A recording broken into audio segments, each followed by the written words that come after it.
बघा, तुम्ही मुख्यमंत्री माझी लाडकी बहीण योजनेसाठी जर तुम्ही ऑनलाईन अर्ज केला असेल तर तुमची माहिती सबमिट झालेली असेल तर तुम्ही इथं यापूर्वी केलेले अर्ज पाहू शकताय. तर पूर्वी केलेले अर्ज पाहिल्यानंतर तुम्हाला या अशा प्रकारे माहिती दिसते. तर याच्यामध्ये युजर, सिटीजन आणि तुमच्या फॉर्मची डिटेल दाखवते. म्हणजे तिथं जर पेंडिंग असा ऑप्शन येत असेल तर तुम्ही तिथं काही घाबरण्याची गरज नाही, कारण की अशा प्रकारे सर्वांचेच फॉर्म पेंडिंग येत आहेत, कारण की ते अजून प्रोसिजरमध्ये आहेत, अजूनही ते पेंडिंगमध्येच आहेत, त्याच्यावर कोणतीही कार्यवाही झालेली नाही. तर तुम्हाला डबल फॉर्म भरण्याची गरज नाही आहे. तर ज्यांचे फॉर्म पेंडिंग दाखवत आहेत त्यांनी कमेंट बॉक्समध्ये कमेंट करून ठेवा आणि काय तुम्हाला ऑप्शन येतो हेही मला सांगून ठेवा. पण आतापर्यंत सर्वांचे स्टेटस जे आहे ते बऱ्याच जणांपैकी पेंडिंग असे दाखवत आहेत, कारण की याची प्रक्रिया ही अजून सुरू झालेली नाही आहे. तुम्ही स्क्रीनवर पाहू शकताय की मी एक तुम्हाला डेमो म्हणून एका भरलेला याचा अर्ज दाखवला आहे.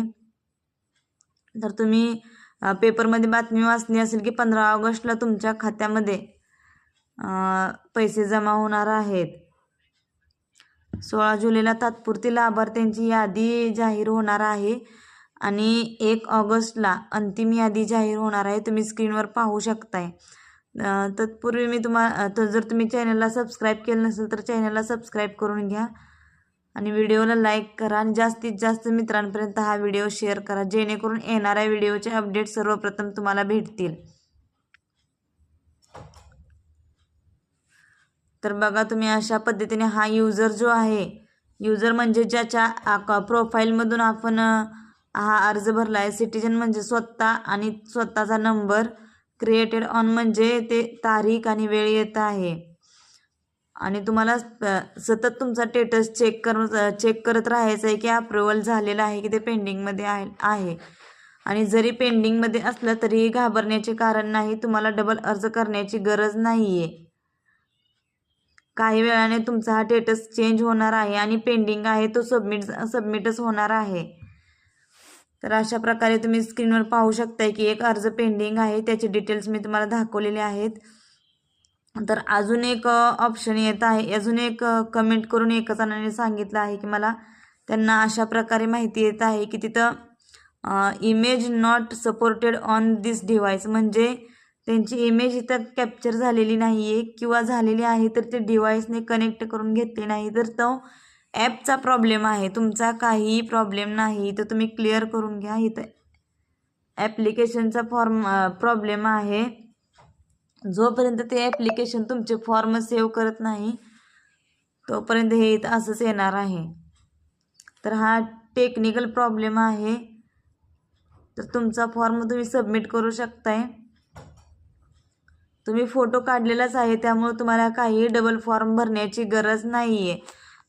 इथं हा ॲप्लिकेशनचा प्रॉब्लेम आहे, त्यामुळे असा मेसेज येत आहे.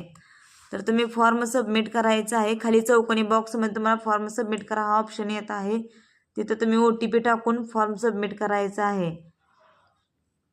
31 ऑगस्टपर्यंत अर्ज करण्याची शेवटची मुदत आहे. तत्पूर्वी तुम्ही अजूनही आपले डॉक्युमेंट क्लिअर नसतील तर अर्ज करण्यापूर्वी डॉक्युमेंट क्लिअर करून घ्या आणि नंतरच डॉक्युमेंट भरा, अर्ज करून घ्या, जेणेकरून येणाऱ्या योजनेसाठी तुम्ही पात्र ठराल. आणि ज्यांचा फॉर्म भरला गेला आहे त्यांनी काहीही टेन्शन घ्यायचं नाही, कारण की तुमचा फॉर्म अप्रूव्हल होणारच आहे. तर ज्यांचा फॉर्म पेंडिंग दाखवत आहे त्यांनी टेन्शन घ्यायची गरज नाही, कारण की त्यांचा हा फॉर्म अप्रूव्हल होणार आहे. त्यांची प्रोसेस ज्यावेळेस सुरू होईल त्यावेळेस तो फॉर्म आपोआपच सर्वांचे फॉर्म अप्रूव्ह होणार आहेत. त्यामुळे पेंडिंग फॉर्म ज्यांचे आहेत त्यांनी काहीही टेन्शन घ्यायची गरज नाही आहे.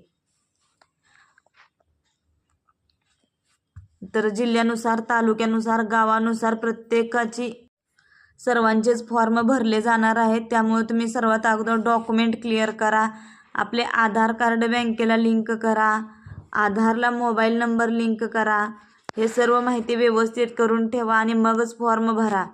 आणि सर्वांचेच फॉर्म भरले जाणार आहेत. हे पहा, शेवटची मुदत आपल्याला 31 ऑगस्ट आहे, त्यामुळे काहीच टेन्शन घ्यायची गरज नाही आहे.